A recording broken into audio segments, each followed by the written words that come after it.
Hey guys, hey, it's me Brianna, and this is going to be a video on how to make this super cute DIY glitter mason jar. Now I don't know about you, but I love drinking stuff out of super cute cups and water bottles, and I have been seeing the glitter tumbler jars everywhere. So first thing you're going to do is you're going to take your mason jar and you're just going to make sure it is completely clean. I went ahead and wiped off my mason jar and then rubbed a little bit of alcohol on the glass, rubbed it around the mason jar. They're just going to let the product stick better.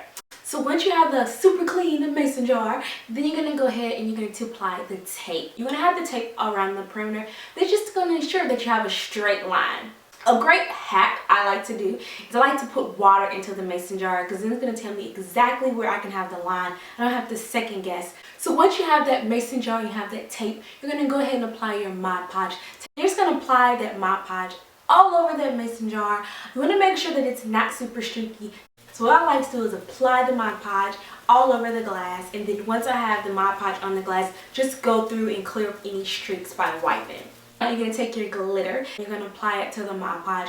I like applying mine in a shoebox. It is such an easy cleanup. Plus, whatever glitter you don't use, you can easily put it back into the jar. So once you have that glitter applied to the mason jar, you're going to set that mason jar aside. Go ahead and let that Mod Podge dry for about 1 to 2 hours. So once it's dry, and you're going to go ahead and apply a second layer. You're going to do the same exact thing. You're going to apply your Mod Podge over it. Make sure it's not super streaky.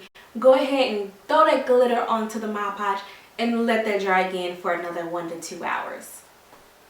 I like to do 2 to 3 layers, but it's totally up to you. You can do more, you can do less. So the last thing you're going to do to the glitter is you want to apply a sealant on top of it. That's just going to help to keep the glitter from washing off when you wash your dishes or when you're going around town showing everybody your super cute mason jar. I recently purchased a Cricut Explore Air 2, which I am so obsessed with. I have been putting vinyl on everything and HTV on all kinds of fabric. I am in love with my Cricut cup. Now you can put anything on your mason jar. You can put your name, you can put letters. All I did is go into Design Space and add my lettering, print it off using the gold vinyl cutting, and seal it on my mason jar. And once you've added your glitter and your vinyl, your mason jar should look something similar to this. That's Gold Digger on, because this year I'm really trying to accomplish my goals. So I hope you guys enjoyed this DIY tutorial on the glitter mason jar. If you do, please be sure to thumbs up this video. Until next time, I'll talk to you guys later.